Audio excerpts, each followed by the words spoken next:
Starting சீன்ல நம்மளோட சீமா எப்படிடா வந்து வெளில போறது அப்படின்னு சொல்லிட்டு யோசிச்சுட்டு இருப்பா. அப்ப காலிங் பெல் அடிக்கிற சவுண்டு கேட்கும். உடனே கதவு திறந்து பார்த்தா அங்க வந்து யாரோ ஒரு பையன் வந்து நிக்கிறான். உடனே வந்து யாருப்பா நீ அப்படிங்கிற மாதிரி அந்த சோபா பாட்டியும் கேக்குறாங்க. அது வந்து இந்த மாதிரி நான் வந்து கரண்ட் செக் பண்றதுக்காக வந்திருக்கேன். அடிக்கடி வந்து இங்க பவர் கட் ஆகுது அப்படின்னு சொல்லிட்டு இங்க கம்ப்ளைண்ட் கொடுத்தாங்க. அதனால நான் வந்து மெயின் பவரை செக் பண்ணணும் அப்படி இப்படின்னு சொல்லிட்டு வந்து நிக்கிறான். அப்புறம் நம்மளோட சீமாவை பார்த்து கண்ணடிக்கிறான். அப்புறம் தான் தெரிய வருது அது வந்து பையன் கிடையாது, அது நம்மளோட ரோகிணி தான் மாறி வேஷத்துல பையன் மாதிரி வந்திருப்பா. இதெல்லாம் பார்த்துட்டு நம்மளோட சீமாவும் பின்னாடி இருந்து சிரிச்சிட்டு இருக்கா. அப்புறம் மெயின் பாக்ஸுக்கு கூப்பிட்டு போயிட்டு அங்க போய் செக் பண்ண சொல்லிட்டு இருக்காங்க. நம்மளோட ரோகிணியும் தடு மாதிரி ஒண்ணுமே தெரியாத மாதிரி இது ஏதோ வந்து அது சரியில்லை இது சரியில்லை அப்படின்னு சொல்லிட்டு செக் பண்ணிட்டு இருக்கா. அதோட அந்த சோபா பாட்டியை திசை திருப்பிட்டு உடனே வந்து சீமாவோட ரூமுக்கு போயிட்டு உடனே சீமாவை கட்டி பிடிச்சிக்கிறா. அக்கா நீங்க ஒண்ணு கவலைப்படாதீங்க, நான் தான் சொன்னேன்னா என்கிட்ட வந்து ஒரு ஐடியா இருக்கு அப்படின்னு சொல்லிட்டு இதுதான் என்னோட பிளானு. எப்படி ஆளே அடையாளம் தெரியாத மாதிரி இருக்கனா, அப்புறம் சீக்கிரம் வந்து கொடுங்கக்கா அந்த ஸ்பூன் வந்து வேணும், இப்ப டிஎன்ஏ டெஸ்ட் எடுக்கணும்ல அப்படின்னு சொல்லிட்டு கேட்கும்போது அவளையும் எடுத்து கொடுத்துடுறா. அப்ப கரெக்டா பாட்டியும் வந்து வந்துடுறாங்க. இங்க என்ன பண்ற, உன்னை வந்து அங்கதானே இருக்க சொன்னேன் அப்படிங்கிற மாதிரி உடனே கேட்கறாங்க. உடனே அந்த பையனும் இல்ல நான் வந்து மெயின் பவரை வந்து செக் பண்ணிட்டேன், இங்க வந்து எல்லாம் வந்து ஃபேனு லைட்டு எல்லாமே எரியுதான்னு பாக்கிறதுக்கு தான் வந்தேன், மற்றபடி வேற ஒன்றும் இல்லை, காசு கொடுங்க அப்படின்னு சொல்லிட்டு வாங்கிட்டு அங்க இருந்து அவ எஸ்கேப் ஆயிடுறான். அவ நினைச்ச மாதிரியே வந்து அந்த ஸ்பூனை எடுத்துட்டு அங்கிருந்து போயிடுறான். அதோட வீட்டுக்கு போனதும் சீமா ரோகிணி ரெண்டு பேரும் கால் பண்ணி பேசிக்கிறாங்க. எப்படி ரோகிணி உனக்கு இந்த ஐடியா வந்தது, நல்ல வேலை, என்னால வீட்டை விட்டு வெளில வர முடியலையே அப்படின்னு சொல்லிட்டு நான் ரொம்பவே பயந்துட்டு இருந்தேன், நீ நல்ல வேலை இந்த மாதிரி பண்ண அப்படிங்கிற மாதிரிலாம் சொல்லிட்டு இருக்க. ஓகேக்கா நான் பாத்துக்கிறேன், நான் போய் டாக்டர்கிட்ட வந்து இதை பத்தி கொடுக்குறேன், டிஎன்ஏ டெஸ்ட் வந்து சீக்கிரமா நம்ம எடுத்துடலாம், எல்லா உண்மையும் வெளியே வரும் அப்படிங்கிற மாதிரிலாம் சொல்லிட்டு அந்த ஸ்பூனை எடுத்து டாக்டர்கிட்ட கொடுத்துட்டு இந்த மாதிரி வந்து அந்த அன்னைக்கு வந்து நைட்டு வந்து ஒரு எலும்புக்கூடு தோண்டி எடுத்திருப்பாங்களே, ஸோ அந்த எலும்புக்கூடுல இருக்கிற அந்த ஒரு பாட்டையும் கொடுத்து ரெண்டுமே ஒன்னா மேட்ச் ஆகுதா, இது வந்து அந்த சக்தி இருக்கார்ல இறந்து போன சக்தி அவரோட டிஎன்ஏ தானா அப்படின்னு சொல்லிட்டு செக் பண்ணுறதுக்காக தான் இந்த மாதிரிலாம் பண்ணுவாங்க. அப்புறம் வந்து இந்த டாக்டருமே வந்து கால் பண்ணி இந்த மாதிரி வாங்க ரிசல்ட் எல்லாம் இருக்கு அப்படிங்கிற மாதிரி சொன்ன உடனே இங்க நம்மளோட ரோகிணியுமே வந்து எக்ஸைட்டிங் ஆகிட்டு வேகமாக வந்து அந்த போறா. அங்கே போனா அந்த டாக்டர் டிவி பேசிட்டு இருக்கா. அந்த டாக்டரும் எல்லாமே ரெடி ஆயிட்டு கொஞ்ச நேரம் வெயிட் பண்ணுங்க அப்படிங்கிற மாதிரி இங்க பேசிட்டு இருக்கும் போது பின்னாடியில இருந்து யாரும் நம்மளோட ரோகிணியை துப்பாக்கியை வச்சு சுடுற மாதிரி ஒரு இது பண்ணிட்டு இருக்காங்க. அதோட டாக்டர் வந்து கூப்பிட்ட உடனே நம்மளோட ரோகிணியும் போயிட்டு இருக்கா. பின்னாடி யாரும் ஃபாலோ பண்ற மாதிரி இருக்கு. உடனே திரும்பி பார்த்தா அவங்க யாருமே இல்லை. என்னடா அது அப்படின்னு சொல்லிட்டு யோசிச்சுட்டே வர. அப்புறம் வந்து அந்த ரூமுக்கு போனதுக்கு அப்புறமா அங்க ரொம்பவே இருட்டா இருக்கு. உடனே டாக்டர் வந்து என்ன பண்றான், கதவை லாக் பண்ணிட்டு அங்க இருந்து ஓடிடுறான். ரோஹிணிக்கு ஒண்ணுமே புரியல. கதவு திறங்க அப்படின்னு சொல்லிட்டு பயங்கரமா கத்துறா. அப்ப கீழே இருந்து யாரோ ஒருத்தவங்க அந்த ரூம்குள்ள ஸ்மோக்கி பாம்பை போட்டுடுறாங்க. உடனே அந்த ரூம் ஃபுல்லாவே புகையா ஆகுது. நம்மளோட ரோஹிணியால மூச்சு கூட விட முடியல, ரொம்பவே சிரமப்படுறா. இங்க பாட்டி வந்து சாமி கும்பிட்டுட்டு இருக்காங்க. நம்மளோட ரோஹிணி வந்து போன வேலை நல்லபடியா முடியணும் அப்படின்னு சொல்லிட்டு வேண்டிட்டு இருக்காங்க. அப்ப சித்தார்த் வந்துட்டு இந்த மாதிரி ரோஹிணி எங்க அப்படிங்கிற மாதிரி கேட்கிறான். பாட்டியும் ஏதோ சொல்லி சமாளிக்கிறாங்க. அதோட அந்த சீனை கட் பண்ணா இங்க நம்மளோட சீமாவை காட்டுறாங்க. அப்போ வந்து அஞ்சலி பாப்பாவை வந்து சமாதானப்படுத்திட்டு இருக்கும்போது அவளோட ஃபேமிலி போட்டோ இருக்குல்ல, அது வந்து தெரியாம கீழே போட்டு உடைச்சிடுறா. உடனே அதை பார்த்துட்டு ரொம்பவே பதற ஆரம்பிக்கிறா. ஐயோ இந்த மாதிரிலாம் வந்து கண்ணாடி உடையக்கூடாது சொல்லுவாங்களே, நம்ம ரோஹிணி வேற தனியா அங்க போயிருக்காளே, என்னாச்சுன்னு தெரியலையே அப்படின்னு சொல்லிட்டு பதற ஆரம்பிக்கிறா. அதோட இங்க சீமாக்கு ரொம்பவே பதட்டமா இருக்கு. உடனே பாட்டிக்கு கால் பண்ணி இந்த மாதிரி என்னாச்சு, ரோஹிணி இன்னும் வரலையே அப்படின்னு கேட்கும்போது நானும் அதான் வந்து ரொம்பவே யோசிச்சுட்டு இருந்தேன். சித்தார்த் வேற கேட்டுட்டே இருக்கா ரோஹிணி எங்கன்னு தெரியலன்னு சொல்லிட்டு.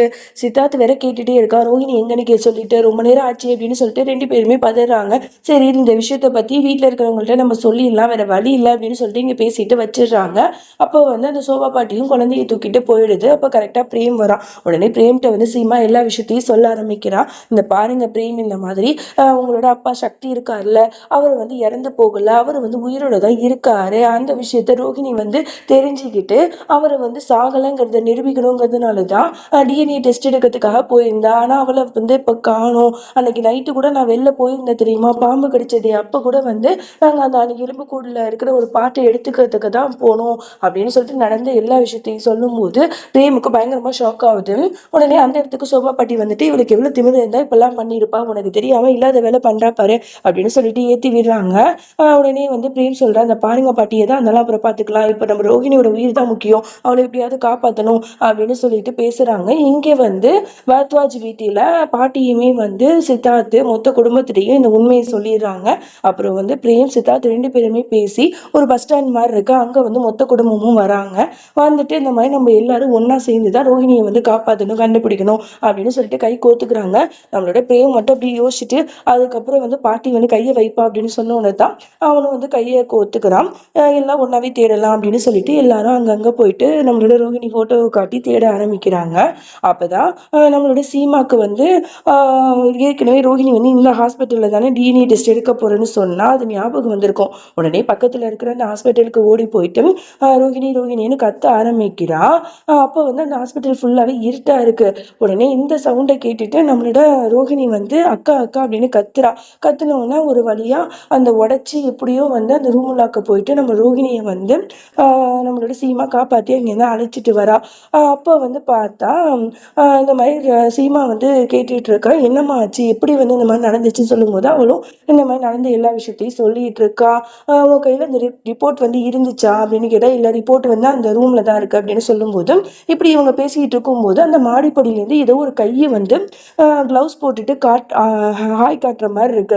என்னடா அது மர்மமா இருக்கு அப்படிங்கிற மாதிரி தான் இருக்கும். அதோட 2 பேரும் வேகமா ஓடி போயிட்டு அந்த ரூம்ல போயிட்டு தேடுறாங்க, எங்கேயுமே காணோம். அப்புறம் குப்பை தொட்டியில வந்து அந்த டிஎன்ஏ ரிப்போர்ட் வந்து கிழிச்சு போட்டிருப்பாங்க. உடனே அது எல்லாத்தையுமே எடுத்துட்டு என்ன பண்றாங்க, வீட்டுக்கும் வந்துடுறாங்க. அதோட இந்த டெஸ்ட் ரிப்போர்ட் வந்து கிடைச்சிருச்சு அப்படின்னு சொல்லிட்டு பிரேம்கிட்ட சொன்ன உடனே பிரேமும் அங்க எல்லாமே கிழிச்சு போட்டிருப்பாங்கல்ல அந்த தாள் எல்லாத்தையுமே ஒன்னா சேர்த்து என்னதான் ரிசல்ட் வந்திருக்கு அப்படின்னு சொல்லிட்டு பாக்குறாங்க. பார்த்தா இந்த மாதிரி வந்து அந்த எலும்புக்கூடு வந்து பிரேமோட டிஎன்ஏ டெஸ்டோட மேட்ச் ஆகல அப்படின்னு வந்தது.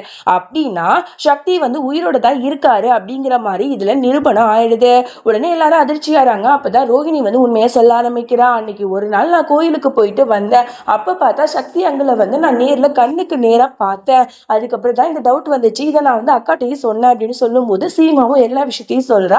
கண்டிப்பா நம்ம பரத்வாஜ் வீட்டுல ஒரு எலும்புக்கூடு இருந்துச்சுல்ல, அது வந்து சக்தி அங்களோட எலும்புக்கூடு கிடையாது, அவர் வந்து இன்னமும் இந்த உலகத்துல இருக்காரு, ஆனா அவர் வந்து ஏன் தான் வந்து இப்படி மறைஞ்சு வாழ்றாருன்னு தெரியல அப்படிங்கிற மாதிரி இந்த விஷயத்த வந்து போட்டு உடைச்சிடுறாங்க. எல்லாருக்குமே ரொம்ப எமோஷனலா இருக்கும். அப்புறம் வந்து பாட்டியுமே வந்து அழ ஆரம்பிக்கிறாங்க, எனக்கு நல்லாவே தெரியும் நான் வந்து அவனை கொலை பண்ணல அப்படின்னு சொல்லிட்டு ரொம்பவே வந்து எமோஷனலா பேசுறாங்க. அப்புறம் சோபா பாட்டியும் ரூமுக்கு போயிட்டு அவங்களோட பையனோட போட்டோவை வச்சுட்டு ரொம்ப வருத்தப்பட்டு அழுதுட்டு இருக்காங்க. அப்ப நீ உயிரோட தான் இருக்கியா, நீ இறந்து போலையாப்பா, என்கிட்ட நீ வரல அப்படின்னு சொல்லிட்டு அழறாங்க. அப்ப வந்து பிரேமும் ஜான்வியும் போயிட்டு பாட்டியை வந்து சமாதானப்படுத்தி அழைச்சிட்டு வராங்க. அதோட சோபா பாட்டி வந்து இந்த மாதிரி தன்னோட ஃப்ரெண்ட் இருக்காங்களே பெரிய பாட்டி, அவங்க கிட்ட வந்து மன்னிப்பு கேட்குறாங்க. இந்த மாதிரி மன்னிச்சிரு, நீ தான் வந்து கொலை பண்ணிட்ட அப்படின்னு இத்தனை நாளா நான் நினைச்சிட்டு இருந்தேன், ஆனா அது உண்மை இல்லை அப்படின்னு சொல்லும் போது உடனே 2 பேரும் கட்டி பிடிச்சிட்டு அவங்க 2 பேருமே ஒன்று சேர்ந்துடுறாங்க.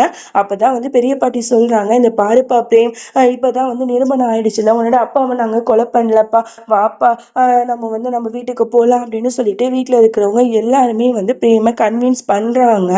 அதோட வந்து நம்மளோட பிரேமுமே வந்து சுஜாதாட்ட போயிட்டு, அம்மா என்னை மன்னிச்சிடுங்க, உங்களை நான் ரொம்பவே கஷ்டப்படுத்திட்டேன் அப்படின்னு சொல்லிட்டு அவன் மன்னிப்பு கேட்குறான். அப்புறம் என்ன, மொத்த குடும்பமுமே ஒன்று சேர்ந்துருது. இதெல்லாம் பார்க்குற நம்மளோட சீமா ரோகிணி 2 பேருக்குமே ரொம்ப சந்தோஷமா இருக்கு. அப்புறம் நம்மளோட சீமா பிரேமன் சோபா பாட்டி எல்லாருமே வந்து பரத்வாஜ் வீட்டுக்கும் வராங்க. வந்தோன்னா அவங்க எல்லாரையும் ஆரத்தி எடுத்து நம்மளோட பரத்வாஜ் வீட்டில் வெல்கமும் பண்றாங்க. எல்லாருக்குமே அவ்வளோ சந்தோஷமா இருக்கு. பெரிய பாட்டி ரொம்ப சந்தோஷப்படுறாங்க, கடவுளே என் குடும்பத்தை மறுபடியும் ஒன்று சேர்த்துட்டு உனக்கு நிறைய நன்றிப்பா அப்படிங்கிற மாதிரிலாம் சொல்லிட்டு இருக்காங்க. அதோட இந்த பாட்டை நம்ம முடிச்சுக்கலாம். இதுக்கப்புறம் என்ன நடந்துச்சு அப்படின்னு சொல்லிட்டு நாளைக்கு பார்க்கலாம். நாளைக்கு வந்து 2 வீடியோவா போஸ்ட் பண்ணலான்னு இருக்கேன். அதுக்கு நீங்க ஒண்ணு தான் பண்ணணும். இந்த வீடியோக்கு கீழே ஒரு லைக்கை தட்டி விட்டுட்டு கீழே வந்து ரெட் ஹார்ட்டை பறக்க விடுங்க. ஸோ நாளைக்கு கண்டிப்பா 2 வீடியோவோட உங்களை வந்து சந்திக்கிறேன். Bye friends.